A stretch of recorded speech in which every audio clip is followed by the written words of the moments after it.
할렐루야. 오늘 벌써 구약 27번째를 하고 있습니다. 지난주까지 다니엘을 살폈었는데요. 다니엘이 기도의 사람이라 그랬잖아요. 기도의 사람. 뜻을 정하고 마음을 정하고 작정해가지고 기도하고 시간을 정해 하나님을 부르짖었죠. 그래서 우리도 역시 그렇게 살아가야 한다, 이렇게 말씀드렸습니다. 다니엘이 꿈과 환상을 보잖아요. 그 전반부에 있는 것들도 물론 있지만 후반부 1장에서 6장까지 있는 것 말고 7장부터 12장까지는 꿈이 4가지 꿈이 있잖아요. 4가지 짐승을 보고, 그 다음에 또 뭐 보죠? 순염소를 보고, 그리고 70일에, 그리고 마지막 히데겔 강가에서 마지막 날에 대한 꿈을 꾸잖아요. 미래 하나님의 역사를 이제 보게 되죠. 그리고 다니엘 마지막으로 나누면서 마지막 때에 대해서 이렇게 나눴습니다. 그래서 성결교회가 가지고 있는 그 재림 종말론에 대해서 저희는 세대주의적 전 천년설에 입각한 종말론을 가지고 있고, 주님의 이중 재림을, 공중 강림과 지상 강림을 믿고 있다. 우리 성결교회는 그렇게 고백한다. 그래서 우리가 아멘, 마라나타, 주 예수여 어서 오시옵소서라고 하는 믿음 가지고, 물론 비관적이다 비판받아도 주가 분명히 말씀하시고 있는 바이기 때문에 이 마지막 때를 그렇게 살아가는 복된 성도들이 다 되시기를 축복합니다. 자, 오늘은 사실 구약성경 마지막입니다.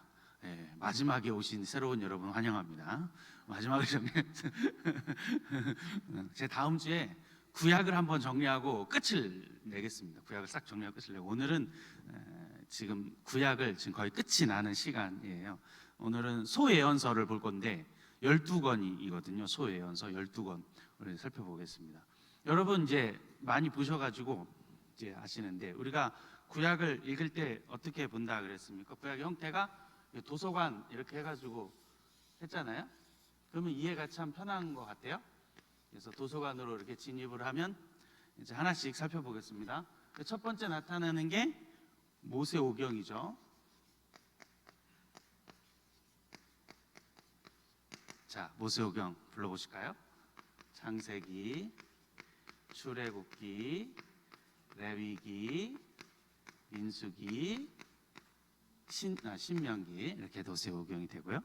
자, 2번은 무엇이죠? 역사서죠.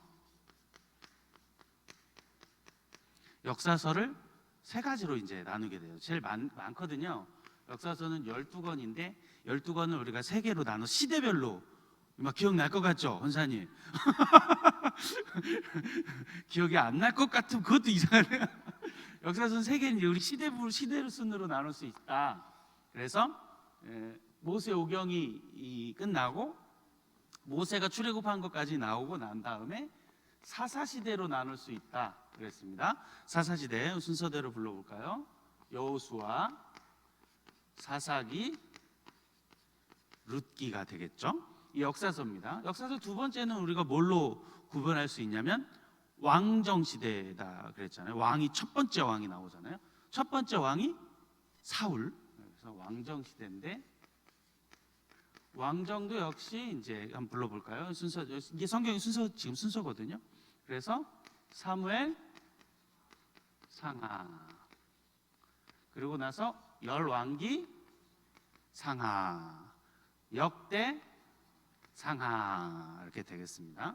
이 역사서를 이제 또 이제 3번째로 이제 마지막 분류를 하면, 왕정이 끝나고 나서 제국에 의해서 포로가 되잖아요. 그래서 우리가 포로 시대다 이렇게 정의를 내렸습니다. 포로 시대에 이어서 나오고 있는 성경, 역대, 상하 다음에 처음부터 했어요. 노래를 부르면서 했어요. 창세기, 출애굽기, 이거를 불렀어야 됐어요. 에스라, 느헤미야, 에스더, 이렇게 되겠습니다. 그래서 여기가 총 12권이 되겠죠. 자, 그 다음에 이제 도서관 3번째는, 여기는 무엇이냐면 시가서가 되겠습니다.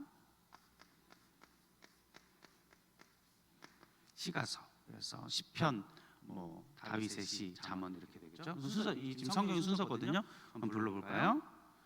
욥기, 시편, 잠언, 전도서, 아가서. 그래서 5권이 되겠습니다. 자, 이제 그 다음에 이제 두 번째, 네, 4번, 5번이 오늘 우리가 배웠던 그리고 배워왔던 예언서, 뭐 혹은 선지서라고 부르는데 예언서죠. 그래서 4번은 이제 큰 예언서다 그래가지고 대예언서 이렇게 부르죠.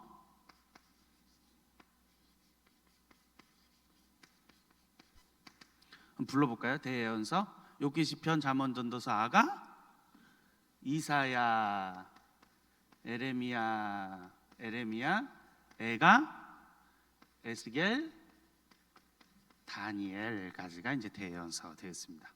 그리고 이제 마지막 다섯 번째는 소예언서가 되겠습니다. 기니까 참고해 가면서 한번 불러볼까요? 에스겔, 다니엘, 호세야, 요엘, 아모스, 오바댜, 요나, 미가, 나훔, 하박국, 스바냐, 학개, 스가랴, 말라기. 맞죠? 딱 맞췄네. 예. 이렇게 해서 여기는 5개, 이렇게는 12개. 그래서 39권을 우리가 이렇게 살펴보았어요. 오늘은 이 소예언서를 이제 살펴볼 건데 많잖아요. 너무 많고 이거를 뭐 저희가 하나씩은 우리가 설교를 통해서 많이 듣기 때문에 오늘은 이 부분만 간략히 개괄 정리하고 그리고 각 권이 가지고 있는 주제만 좀 우리 정리하고 구약을 오늘 마무리를 하려고 합니다. 여러분 예언서잖아요. 오늘은 소예언서인데 이 예언서를 모두 17권이잖아요. 이게 두 개 합치면 17권. 이 17권을 우리가 이제 분류하는 방법들이 좀 있어요. 그래서 저번에도 한번 말씀을 드렸는데 어떻게 분류하냐면 첫 번째는 분량으로 대충 분류를 하기도 하죠. 그래서 대예언서, 소예언서 그랬잖아요. 그래서 대예언서 이사야, 에레미야, 에가, 에스겔, 다니엘 일단 장수가 일단 많잖아요. 66장, 52장, 48장, 뭐 12장 이렇게 되니까 일단 장수로 이렇게 구분해서 분량으로 그래서 대와 소로 이렇게 나눌 수가 있습니다. 그 다음에 이제 두 번째는 이 예언서를 우리가 보통 뭘로 이렇게 나누기도 하냐면 구두, 문서 뭐 이렇게도 나누게 한다 그랬습니다. 그래서 문서는 지금 남겨져 있으니까 17권의 선지서가 되겠고 구두로 일단 선포한 거죠. 이름이 없는 선지자도 수없이 많이 있습니다. 그렇죠? 이름이 없는 선지자 수없이 많은데 이름이 있는데 남겨지지 않는 사람들은 뭐 저희가 그때 살펴보았듯이 엘리야, 엘리사다가 있고 그리고 다윗 왕, 솔로몬 왕 때 활동했던 나단, 갓 뭐 이런 선지자들이 구두로 하나님의 말씀을 받아다가 예자가 예언 그러잖아요. 말씀언이고 예가 예탁하다, 예금하다 할 때 예자거든요. 그러니까 받아서 말씀을 전하는 사람, 받아서 주는 사람을 예언자 그러고 예언자, 선지자 그래서 예언하게 됩니다. 근데 나단과 선지자도 글을 썼다고 보여져요. 근데 남아있지 않았던 것 같아요. 그때 한번 말씀 나눴는데 역대상 29장 29절 한번 볼까요? 역대상 29장 29절 보면 저렇게 기록되어 있습니다.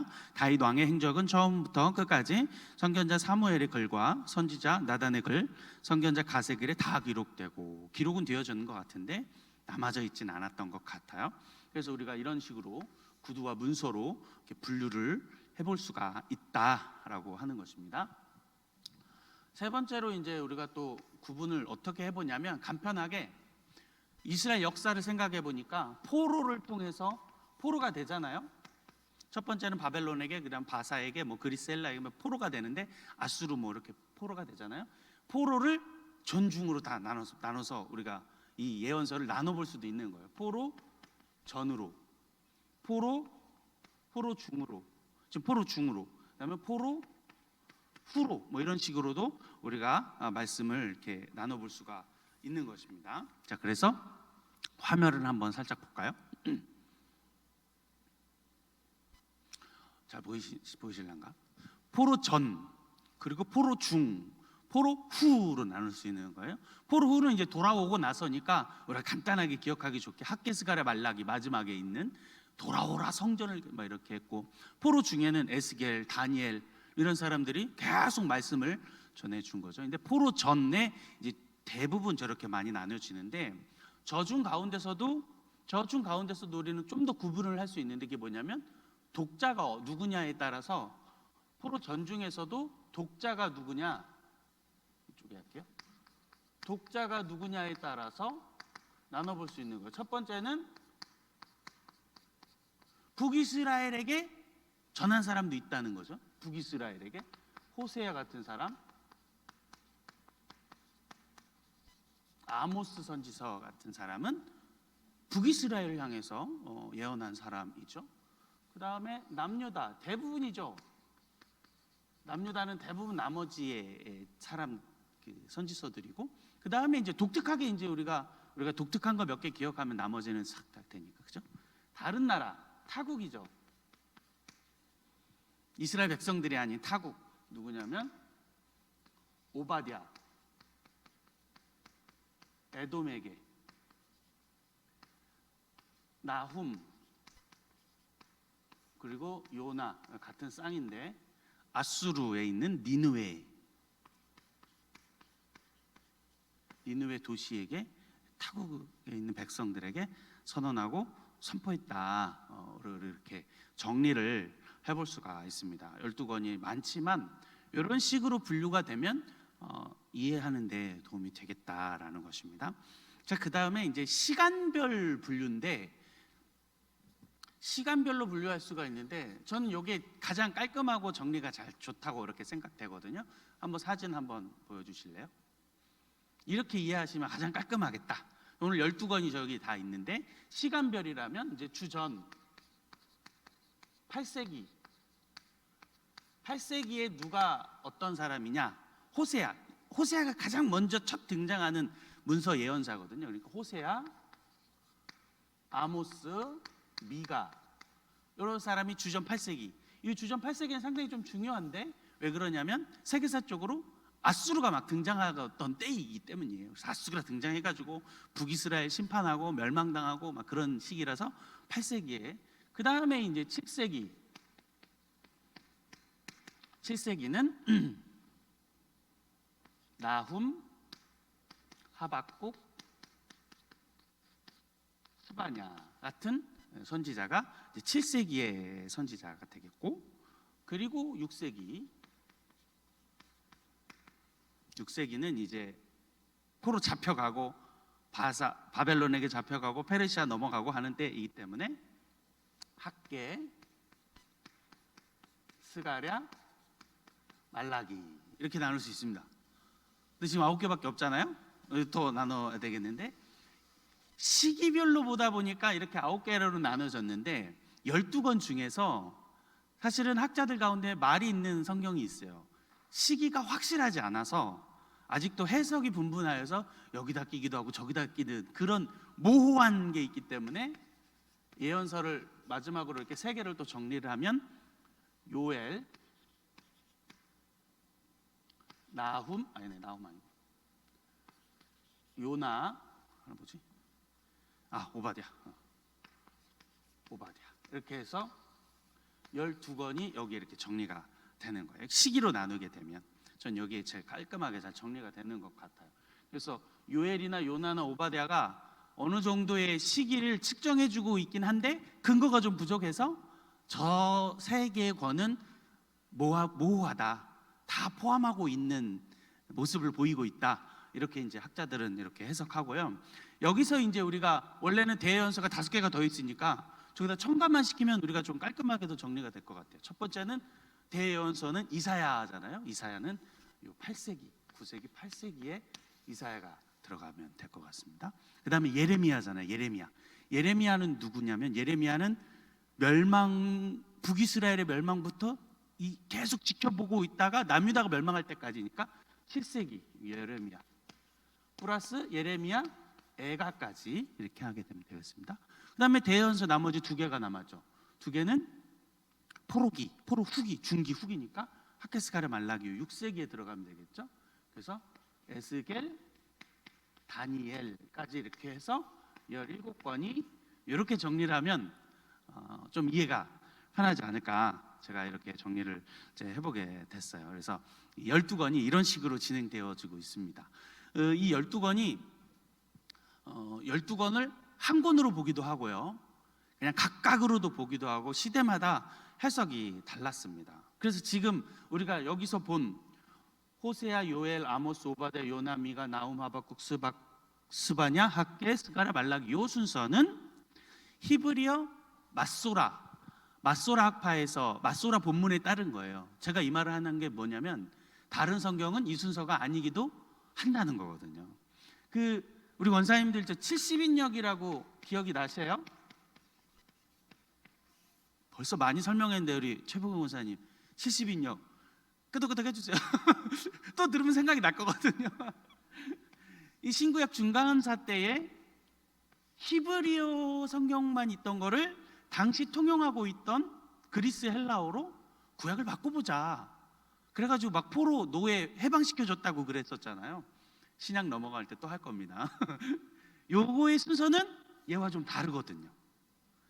호세아와 말라기는 같은데 요 중간이 달라요. 뭐 중간까지 다 아실 필요는 없고 순서도 다르기도 하다. 그래서 이게 분량에 따라 나눈 거기도 하다, 혹은 주제별로도 나누기도 했다라고도 하는데, 저희가 보고 있는, 우리가 지금 개정 개역으로 보고 있는 성경 대예언서의 이 순서는 히브리어 본문에 따라서 지금 이 순서대로 보고 있다. 여러분이 그거를 잘 알고 계시면 이해가 되겠습니다.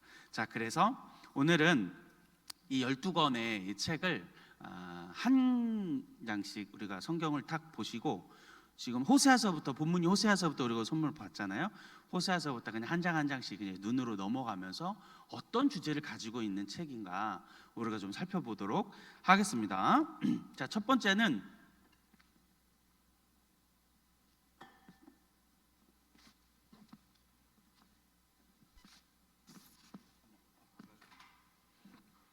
호세아인데, 이제 우리가 이 12권을 볼 텐데 12권의 이제 공통의 주제는 하나 있습니다. 공통 주제인데, 공통 주제를 굳이 우리가 한번 살펴본다 한다면, 공통 주제는 여기서 이 12권에서 공통적으로 보여지는 게 뭐냐면 독특한 주제인데, 여호와 혹은 야훼의 날이라고 하는 독특한 구조들을 이 12권 책이 같이 다 보여주고 있습니다. 이 말은 심판과 구원의 메시지를 다 포함하고 있는 마지막 때 여호와의 날, 그때 그 심판의 때, 구원의 때에 대한 메시지들을 이 예언서가 다 담고 있습니다. 그래서 공통의 주제라고 한다면 이렇게 우리가 여호와의 날, 야훼의 날, 심판과 구원의 메시지를 일관되게 이 12권이 다 보여주고 있다. 우리가 좀 이렇게 볼 수가 있겠습니다. 자, 그래서 우리 한 권씩 살펴볼 텐데, 첫 번째가 이제 호세아거든요. 여러분, 호세아는 좀 분량이 많습니다. 분량이 몇 장까지 있죠? 14장이거든요. 많죠? 예언서 치고는. 소예언서라고 하기에는 뭐보다 많을까요? 다니엘보다 많아요. 내가 봤을 때 억울할 것 같아요. 다니엘은 대예언서인데 쥐가 12장밖에 안 되면서 대예언서가 된 거예요. 어떻게 보면 되게 억울해 보이는 이 호세아. 사실 호세아에도 많은 메시지가 담겨져 있죠. 그래서 오늘 읽은 것처럼 여호와께 돌아가자, 너희 묵은 땅을 기경해라, 막 이런 메시지들이 참 많이 있고, 이스라엘 백성을 향한 하나님의 사랑이 많이 보여지는데, 호세아는 그냥 딱 정리하면 여호와께 돌아가자이거든요. 그래서 한 가지 책을 제가 하나 추천드리는데, 호세아 통해서 주석도 아니고 너무 쉽고 편하게 이분의 설교집으로 묶어놨는데, 여러분이 잘 아시는 이찬수 목사님이 썼어요. 내가 어찌 너를 버리겠느냐, 이 주제 같아요.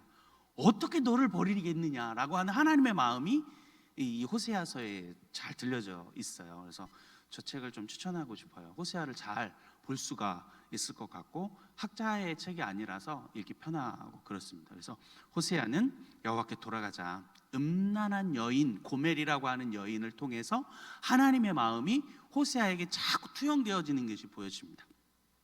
그래서 북이스라엘의 멸망 그 시기에 나타나고 있던 활동입니다. 자, 두 번째로 성경의 순서에 따라 이렇게 넘기시면 그 다음이 성경이 뭐죠?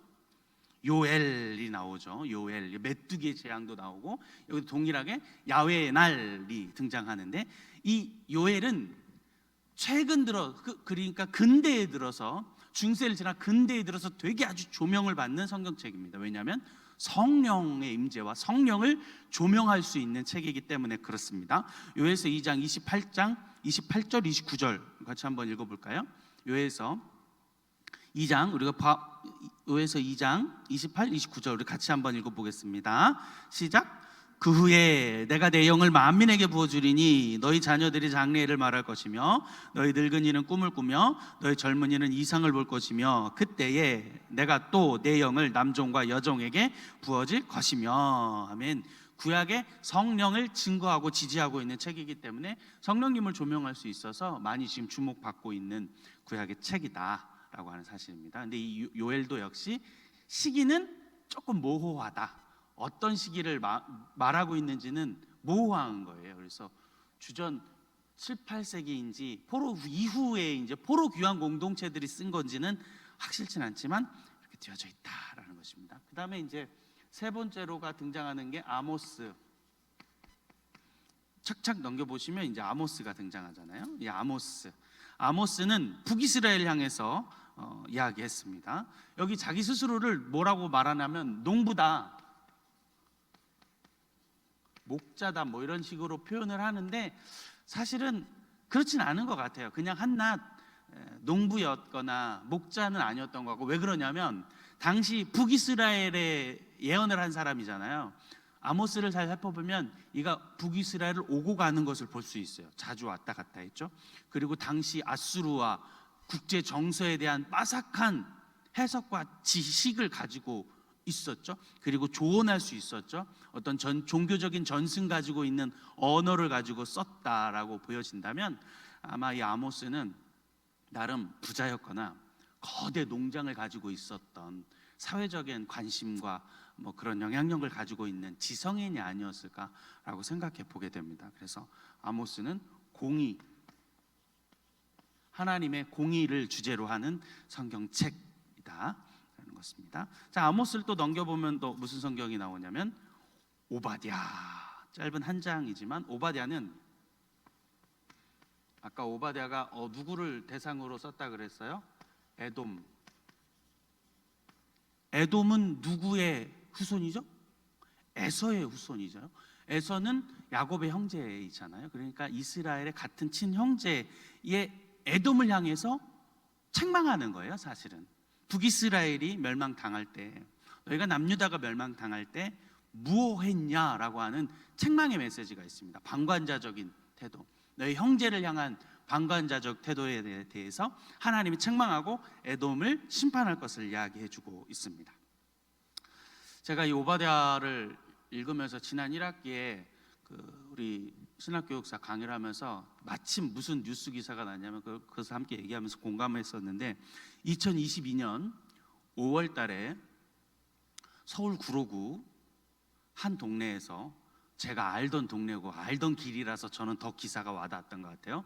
2022년 5월 서울 구로구에서 70대 파지를 줍는 노인을 폭행해서 숨지게 한 사건이 있었어요. 혹시 여러분 기억나시나 모르겠습니다. 그 제가 아는 동네라서 전 더 기억났던 것 같아요. 그 길이 어딘지를 알고 있어가지고. 근데 이 70대 노인을 죽였던, 그 폭행했던 사람이 누구냐면 이 나쁜 중국 사람이었는데 마약상이었어. 마약상. 그러니까 마약에 이 절어가지고 그냥 아무로도 모르는 그 파지를 줍고 있는 70대 노인을 폭행해가지고 숨지게 한 사건인데, 여기서 중요합니다. 그 기사들을 막 쓰는데 무슨 내용이 있었냐면 그 쓰러졌잖아요. 70대 노인이 쓰러져가지고 죽어가고 있을 때에 경찰이 확인하면서 CCTV를 이렇게 돌려본 거예요. 이 쓰러져 있는 이 70대 노인 옆으로 50여 명이 지나갔답니다. 50여 명이 지나갔대요. 제가 이것을 함께 나누면서 마치 선한 사마리아인의 그 예수님의 비유와 같이 누가 선한 이웃이냐, 누가 이웃이냐라고 말하던 그 예수님 메시지가 저는 오바댜서에서 생각이 났습니다. 그 이웃, 형제, 그 사랑에 대한 책망의 메시지가 오바댜서에 들어있다라는 것입니다. 다섯 번째는 요나. 우리가 참 설교를 통해서 많이 듣게 되는 이제 요나입니다. 요나는 이제 니느웨잖아요. 니느웨. 하나님 요나서 4장에서 말씀하시죠. 너가 이 박농쿨을 아끼듯이 내가 이 12만의 백성을 아끼지 아니하냐라고 하는 이방인을 향한 하나님의 메시지가 있기도 하죠. 니느웨라고 하기 때문에 어떤 시기적 특정이 어느 정도 정해지는데 학자들은 근거가 좀 부족하다라고도 판단하고 있는 것 같아요. 그래서 모호하다라고 했던 것 같습니다. 여전히 결말이 나지 않죠. 요나는 승질만 내고 그 이유가 없잖아요. 그래도 내가 열받습니다라고만 말해놓고 화장실 갔다 와서 뒤처리를 안 한 것 같은 찜찜함이 요나에게, 우리에게 있죠. 그래서 이 요나가 왜 여전히 뒤처리를 하지 않았는가? 요나가 나이기 때문이 아닐까. 우리 목사님들 그렇게 많이 설교를 많이 하셨잖아요. 요나가 되니까 그렇습니다. 그래서 이방인을 향한 니느웨 백성, 그 이방인을 향한 하나님의 메시지가 들어 있습니다. 그 다음에 여섯 번째는 미가 역시 8세기에 했던 그 선지자입니다. 히스기야 시대에 활동했던 사람인데, 미가는 이걸 다 포함하고 있습니다.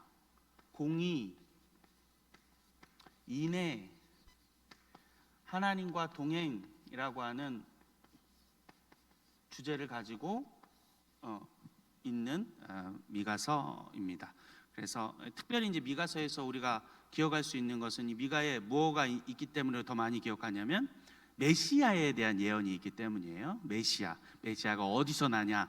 메시아 미가서 5장 2절에 보면 베들레헴 에브라다, 여기에 대한 근거를 확실하게 해놓기 때문에 우리가 미가서를 더 잘 기억하지 않는가 생각이 됩니다. 그 다음에 일곱 번째는 나훔은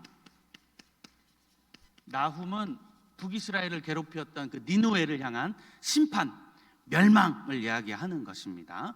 그래서 이스라엘 백성들을 심판하였던 그 아수르뿐만 아니라 더 계속해서 하나의 메시지가 여기 들어져 있어요. 그래서 바사, 페르시아, 그리스, 헬라, 로마 제국까지 이스라엘을 억압하고 이스라엘을 괴롭혔던 그 민족들을 향한 하나님의 심판, 하나님의 메시지, 그러니까 여호와 그 마지막 때 심판의 날에 대한 메시지가 이 나훔 안에 들어져 있다는 것입니다.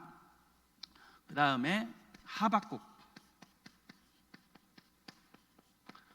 선지자, 우리가 찬양 때문에 또 많이 무화과 나뭇잎이 이것 때문에 더 많이 알려져 있지만 하박국은 참 비교가 되는 성경책인 것 같아요. 그래서 어찌하여 하고 막 끝까지 대들던 요나하고 비교가 많이 됩니다.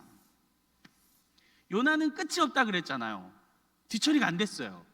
근데 하박국도 역시 요나처럼 의분이 강했던 것 같아요. 그래서 성경을 읽어보면 하박국에 가시면 어찌하여 막 그러거든요. 여호와 하나님 어찌하여 의인이 악인에게 고통당합니까? 어찌하여 막 그러거든요. 대들고 막 그러거든요. 근데 하박국은 차이가 나는 게 있어요. 바로 꼬꾸라집니다. 바로 꼬꾸라져가지고 하나님 말씀하시면 앞에 너 잘 봐. 너 지나가면서도 내가 볼 수 있게 얘기해 줄게. 너 그렇다 이 말이지? 너 잘 봐. 막 그래가지고 여호와 하나님 말씀하셔. 오직 여호와는 성전에 계시니 그 앞에 잠잠할지어다 그러면서 팍 무릎 꿇고 엎드려가지고 아이고 하나님 잘못했습니다 라고 하는 겸손의 덕을 보여줘요. 그래서 요나하고는 정말 다른, 우리가 배워야 됩니다. 요나가 되면 안 되고 하박국과 같아야 돼요. 비록 우리가 좀 하나님 좀 따질 것도 좀 있고 하나님 왜 이럽니까? 막 이러 하나님 이거 아니다 아닙니까? 막 이럴 때라도 하박국을 잘 읽어서 하나님 엎드러지고 하나님 부복하고 오직 여호와는 성전에 계시니 그 앞에 잠잠할지어다 고백하고 무화과 나뭇잎이 마르고 포도 열매가 없어도 우리 여호와 하나님만을 찬양합니다 라고 하는 이 하박국 선지자의 고백이 여기 있습니다. 그래서 이 하박국 선지자는 아수르에서 바벨론 제국으로 넘어가고 있는 그 시기, 격변의 지대에 하나님 우리 의인인 이스라엘 백성이 왜 이렇게 고난 당합니까? 이것에 어찌하여 하면서 하나님 향해서 투쟁? 그냥 투덜거렸던 선지자라는 것을 볼 수가 있습니다. 자, 그 다음에 하박국 선지자 넘어가면 스바냐가 나오는데, 사실 스바냐는 우리가 기억이 잘 안 나시죠? 스바냐에서 우리가 알 수 있는 건, 우리 권사님들 이런 거 많이 썼을 것 같은, 스바냐에서 가장 유명한 성경 구절은 스바냐 3장 17절이거든요. 너희 하나님 여호와가 너희 가운데 계시니 그는 구원을 베푸실 전능자시라. 그가 너로 말미암아 기쁨을 이기지 못하는 너를 잠잠히 사랑하시며 너로 말미암아 즐거이 부르며 기뻐하리라. 여기다 너 빼고 내가 좋아하는 사람 누구 해가지고 축복 카드를 많이 하셨을 것 같은데, 저 전사님 많이 하셨네.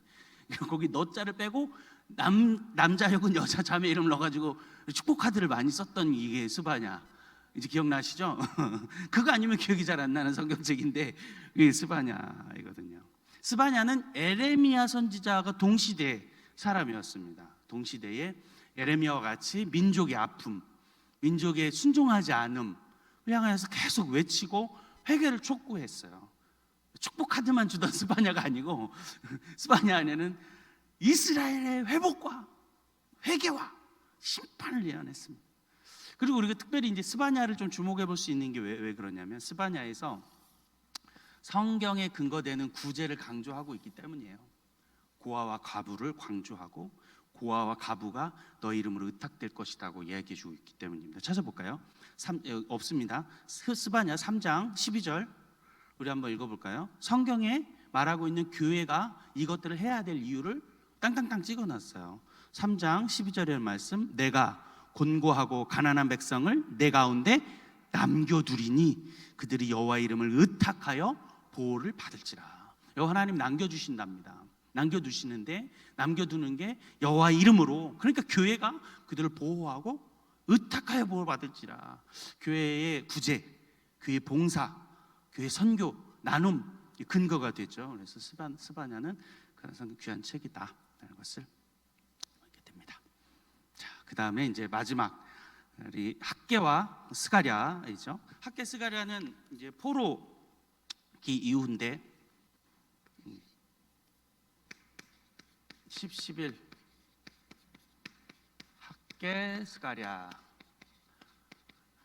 학개 스가랴는 포로 공동체에게 계속해서 말씀을 전해주던 사람이었어요. 에스겔과 다니엘처럼 계속해서 이 공동체에게 선지자로서의 역할을 감당하면서 하나님의 말씀을 전한 사람이죠. 그래서 성전을 건축할 수 있도록 잠깐 중단되어졌었잖아요. 1차 이후에 중단되어진 그 성전의 공사를 계속 하나님의 말씀을 받아다가 계속 전하여서 다리오 대왕을 통해서 다시 성전이 봉헌되어질 수 있도록 촉구한 사람. 그래서 이스라엘 포로 귀환 공동체에게 메시지를 계속 전한 사람이 되겠습니다. 그리고 스가랴는 대예언서 중에서도 좀 장이 많습니다. 그렇죠? 장이 꽤 많은 스가랴인데, 이제 다 읽었다 했는데 막판에 장수가 많아져가지고 흠칫 놀라게 되어지는 성경이기도 하는데, 장수가 많아요. 여기에는 이제 특별히 많은 환상들도 스가랴가 보기도 하지만, 신약으로 넘어오면서 두 증인에 대한 환상은 계시록 11장에서도 등장하는 두 증인 환상, 여호수아와 스룹바벨 이런 해석하게 되어지는 근거가 되는 스가랴 선지자입니다. 그래서 이 스가랴는 여호수아와 스룹바벨, 그래서 이 계시록을 넘어오면서 이 두 증인에 대한 해석을 어떻게 하냐면, 이 돌아온 유대인 성도들, 유대인들이 돌아와야 할 거 아닙니까? 그 돌아온 사람들에 대한 해석을 두 증인을 통해서 계시록을 넘어가서 환난 가운데 유대인 성도들이 돌아오는 것으로 이렇게 해석하기도 합니다. 자, 마지막 12는 말라기.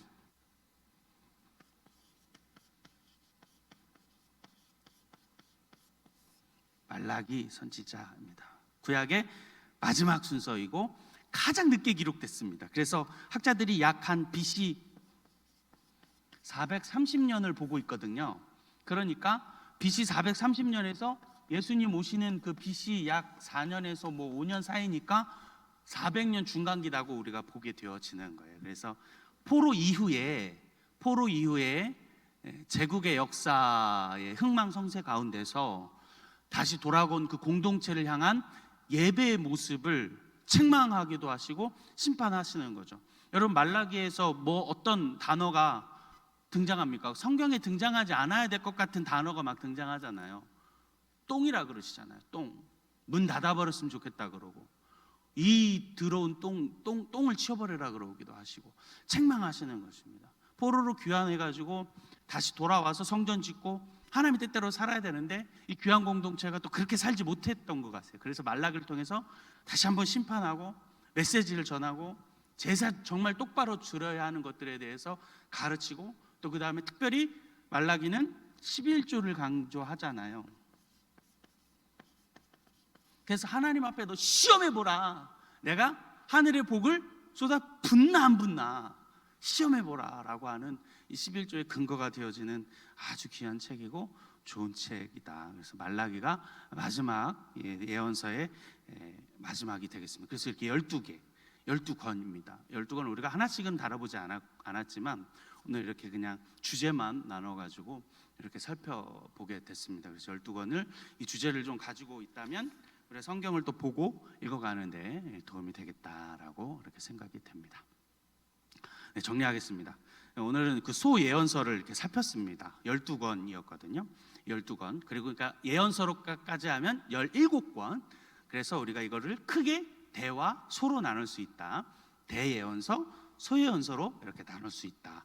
그 다음에 이 17권을 시기별로 구별하는 게 그나마 좀 깔끔하게 정리가 된다. 요거거든요. 요거를 좀 잘 기억하시면, 지우개를 안 가져와가지고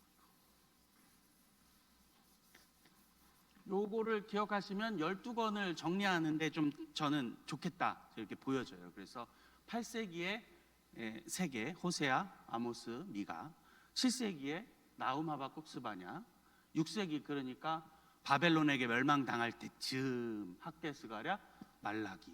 시기는 좀 애매모호한데 요나, 요엘, 오바댜가 되겠고, 여기 안에 이제 5가지의 대예언서만 집어넣으면 17권 이렇게 해석이 되는 거예요. 그래서 이사야가 8세기에 들어가고요, 에레미야는 스바냐 7세기 쪽으로 들어가고, 에스겔, 다니엘은 포로기 이후에 이렇게 정리를 하면 17권이 이렇게 시기별로 이렇게 조금 정리가 돼서 읽을 때 이 선지서가, 이 예언서가 이쯤이구나. 성경을 볼 때 혹은 담임 목사님의 설교를, 교회에서 설교를 들을 때 어느 정도 이 파노라마 안에서 이 위치구나, 이 정도구나라고만 우리가 판단해도 우리는 지금 성공한 것입니다. 성경의 큰 파노라마 안에 이쯤에 있구나, 이게 지금 눈에 들어오면 성공하지 않았나 이렇게 생각이 됩니다. 그래서 12권을 각 주제로 살폈는데 공통의 주제는 여호와의 날, 야훼의 날, 마지막 심판과 구원의 메시지를 가지고 있다라고 하는 것입니다. 제가 지난 시간에도 얘기했지만 물론 이것이 비관적인 세계관이고 비관적인 시각일지다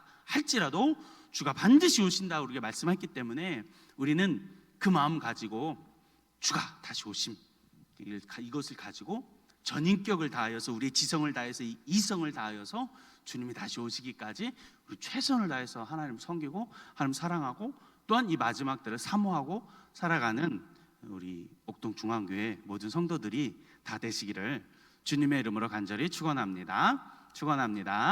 기도하겠습니다.